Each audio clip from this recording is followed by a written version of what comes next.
Diamonds, gold, silver అన్నీ ఒకే చోట.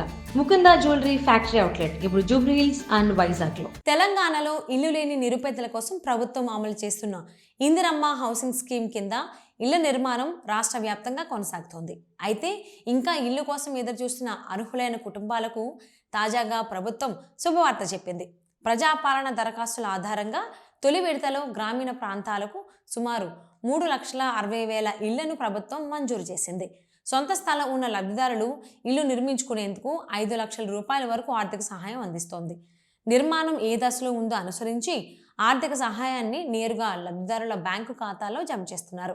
జిల్లాల కలెక్టర్లు ఈ ఇళ్ల నిర్మాణ పనులను పర్యవేక్షిస్తూ వేగంగా పూర్తి చేయాలని చర్యలు తీసుకుంటున్నారు. ఇప్పటికే కొన్ని ప్రాంతాల్లో ఇళ్ల నిర్మాణం పూర్తయి గృహప్రవేశాలు కూడా నిర్వహించారు. ఈ నెలాఖరు నాటికి సుమారు 1,00,000 ఇళ్లకు గృహప్రవేశాలు నిర్వహించాలనే లక్ష్యంతో ప్రభుత్వం ముందుకు వెళ్తోంది.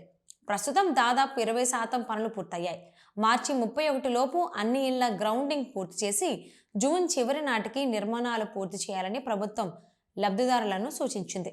ఇదే సమయంలో రెండో విడత ఇళ్ల జాబితా విడుదలకు కూడా తెలంగాణ ప్రభుత్వం వేగం పెంచింది.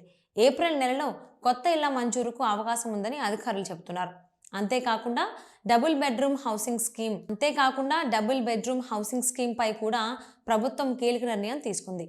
మార్చి 31 లోపు లబ్ధిదారుల ఎంపిక పూర్తి చేయాలని అధికారులకు ఆదేశాలు ఇచ్చింది.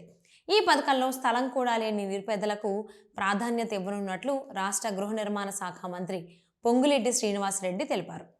ప్రస్తుతం ప్రభుత్వం నిర్వహిస్తున్న ప్రజాపాలన ప్రోగ్రాం కార్యక్రమంలో భాగంగా కొత్త ఇందిరమ్మ ఇళ్ల మంజూరు ప్రక్రియ కొనసాగనున్నట్లు సమాచారం.